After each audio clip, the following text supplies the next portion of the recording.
De niño, soñaba con búhos. Llevaba muchos años sin pensar en el sueño. Ahora, mientras se le escapaba la vida, recuperó el recuerdo. El recuerdo no era agradable.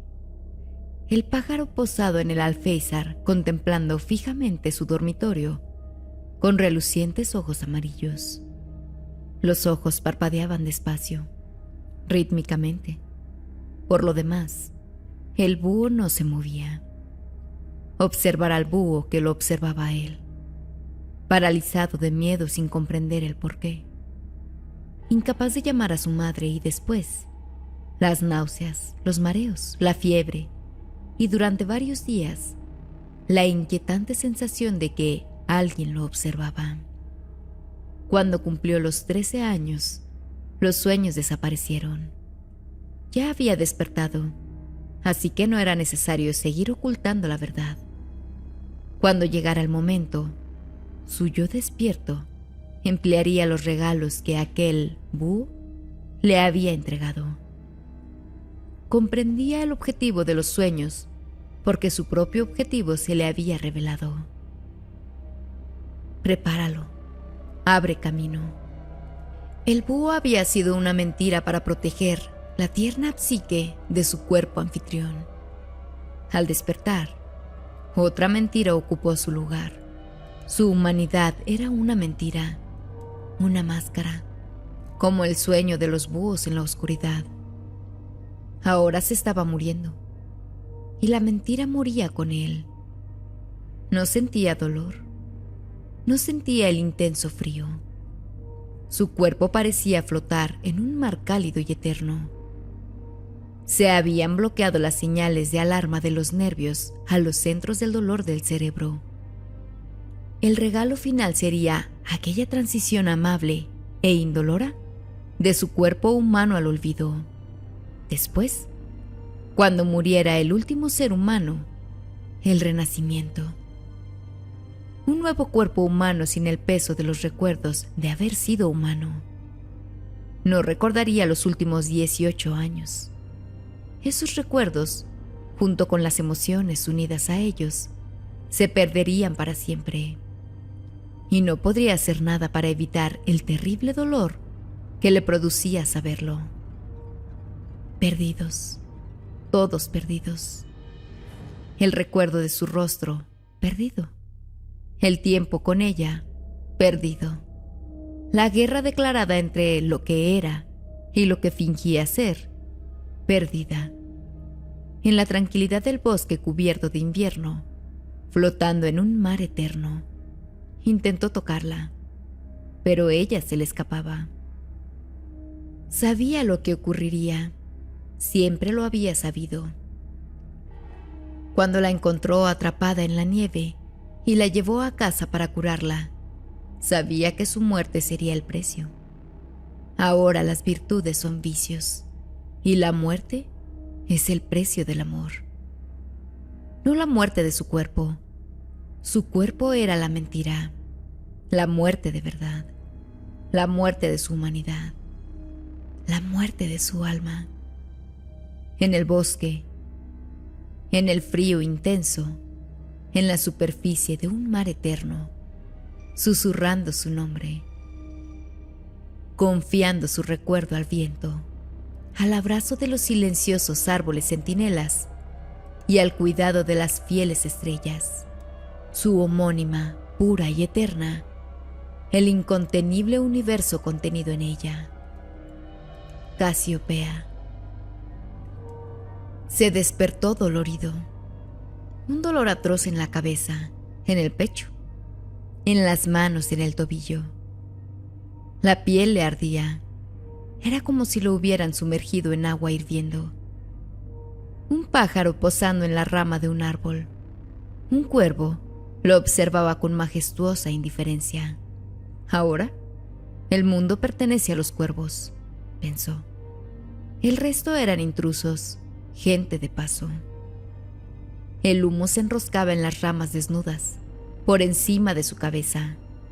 Una hoguera y el olor a carne que chisporroteaba en una olla. Estaba apoyado en un tronco de árbol, cubierto por una gruesa manta de lana y con una parca enrollada a modo de almohada. Despacio, levantó la cabeza un par de centímetros y se dio cuenta de inmediato que cualquier movimiento era muy mala idea. Ante él apareció una mujer alta cargada con un montón de madera, aunque desapareció un momento de su vista para alimentar el fuego. «Buenos días», lo saludó. Era una voz agradable, cantarina y vagamente familiar. Se sentó a su lado, se llevó las rodillas al pecho y se rodeó las piernas con los largos brazos. También le resultaba familiar su rostro, piel blanca, rubia, facciones nórdicas, como una princesa vikinga. «Te conozco», susurró él. Le ardía la garganta. Ella le puso la boca de una cantimplora en los labios cortados, y él bebió un buen rato. «Mucho mejor», comentó ella. «Anoche solo decías tonterías. Me preocupaba que hubieras sufrido algo más grave que una conmoción». Se levantó y volvió a desaparecer de su vista. Cuando regresó, llevaba una olla. Se sentó a su lado y colocó la olla en el suelo, entre los dos. Lo examinaba con la misma indiferencia altiva que el cuervo. «No tengo hambre», dijo él. «Tienes que comer». No era una súplica, sino la simple contestación de un hecho. «Conejo fresco. He hecho un estofado». «¿Es malo?» «No. Cocino bien». Él sacudió la cabeza y se obligó a sonreír. Ella sabía a qué se refería. «Es bastante malo», respondió. 16 huesos rotos, fractura de cráneo, quemaduras de segundo grado por casi todo el cuerpo, aunque no en el pelo. No has perdido el pelo. Esas son las buenas noticias». La mujer metió una cuchara en el estofado, se la llevó a los labios, sopló con cuidado y pasó la lengua despacio por el borde. «¿Cuáles son las malas?» «Tienes el tobillo fracturado y está muy mal. Va a llevarte algún tiempo. El resto», añadió encogiéndose de hombros. Después probó el estofado y frunció los labios. «Le falta sal». Él la vio rebuscar por su mochila en busca de sal. «Grace», le dijo en voz baja. «Te llamas Grace». «Es uno de mis nombres», respondió ella, y pasó a decirle el de verdad, el que había llevado durante 10,000 años. «Si te soy sincera, me gusta más Grace. Es mucho más fácil de pronunciar». Agitó la sopa con la cuchara y le ofreció un poco. Él apretó los labios.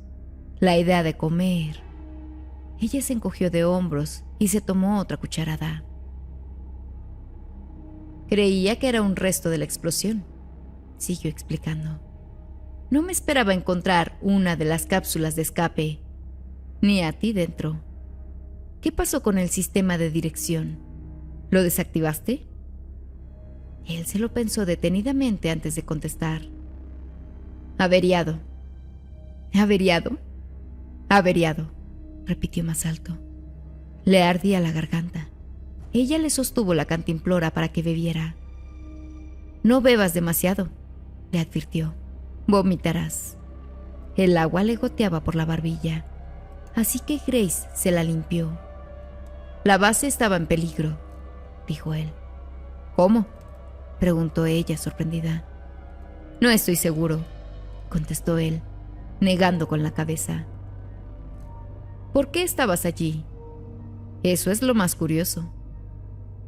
«Seguía a alguien». Aquello no iba bien. Para una persona cuya vida entera era una mentira, le costaba bastante mentir. Sabía que Grace no vacilaría en acabar con su actual cuerpo si sospechara que aquel peligro se debía a él. Todos comprendían el riesgo de vestir el manto humano.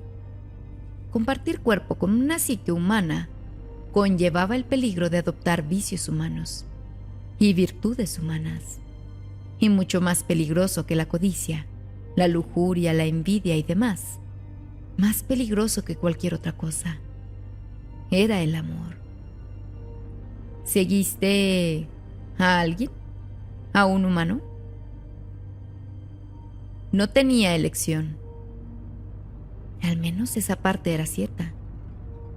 La base corría peligro por culpa de un humano, repitió ella, sacudiendo la cabeza sin poder creérselo. Y abandonaste tu patrulla para detenerlo. Él cerró los ojos. Quizá Grace pensara que se había desmayado. El olor del estofado le revolvía el estómago. Muy curioso, comentó Grace.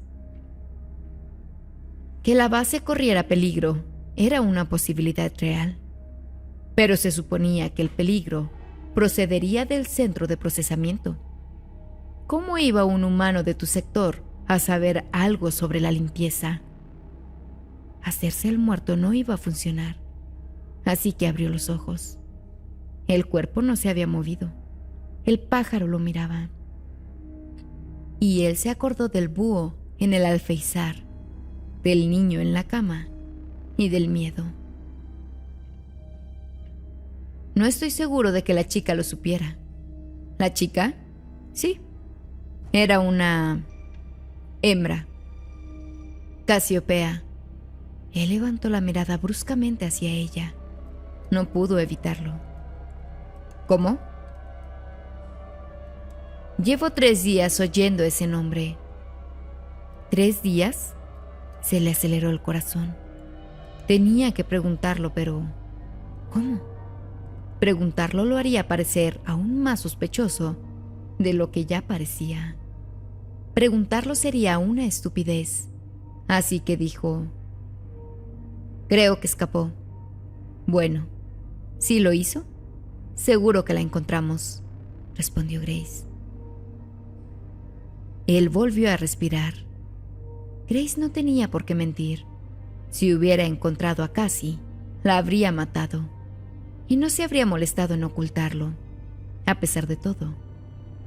Que Grace no la hubiera encontrado no probaba nada. Quizá Cassie no hubiera sobrevivido.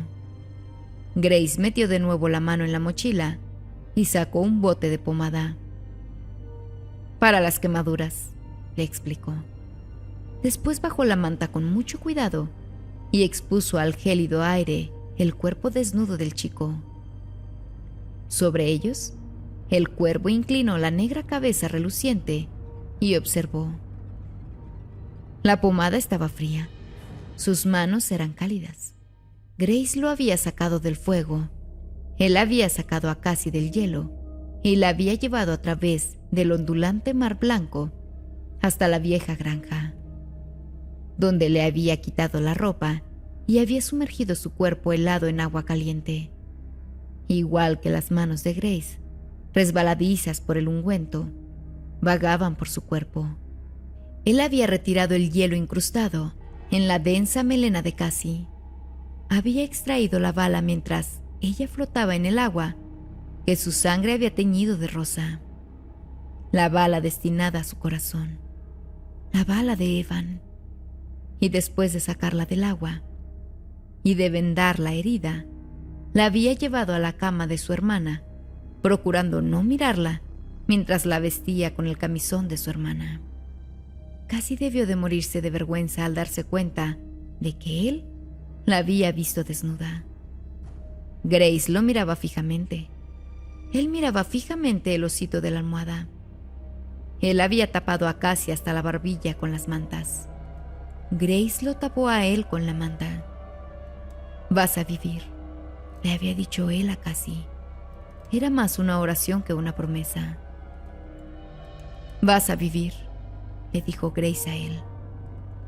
Tienes que vivir, le había dicho él a Cassie. Tengo que hacerlo, le dijo él a Grace.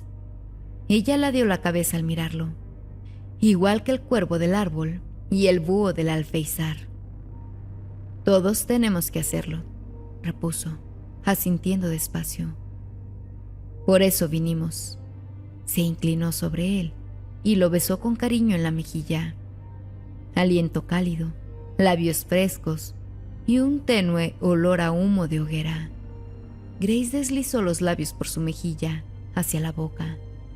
Él volvió la cabeza. ¿Cómo sabías su nombre?, le susurró ella al oído. Casiopea. ¿Por qué conocías a Casiopea? Encontré su campamento, abandonado. Tenía un diario. Ah, ¿y por eso sabías que planeaba atacar la base? Sí. Bueno, entonces todo tiene sentido. ¿Había escrito en el diario por qué quería atacar la base? Su hermano. Se lo llevaron de un campo de refugiados a Wright-Patterson. Ella escapó. Eso es impresionante. Después supera nuestras fuerzas y destruye todo el centro de control. Eso es aún más impresionante, rozando lo increíble. Grace recogió la olla, lanzó su contenido a la maleza y se levantó. Se irguió sobre él como un coloso rubio de 1,80 m. Tenía las mejillas sonrojadas. Puede que del frío o puede que del beso. Descansa, le dijo. Ya estás lo bastante bien para viajar, así que nos iremos esta noche. ¿A dónde?, preguntó Evan Walker. A mi casa, respondió ella, sonriendo. Gracias a los miembros del canal que hacen que este proyecto sea posible. Si aún no te unes, ¿qué esperas? Pero si no está en tus posibilidades, comenta un gracias y deja tu like para que nuestro contenido pueda llegar a más personas.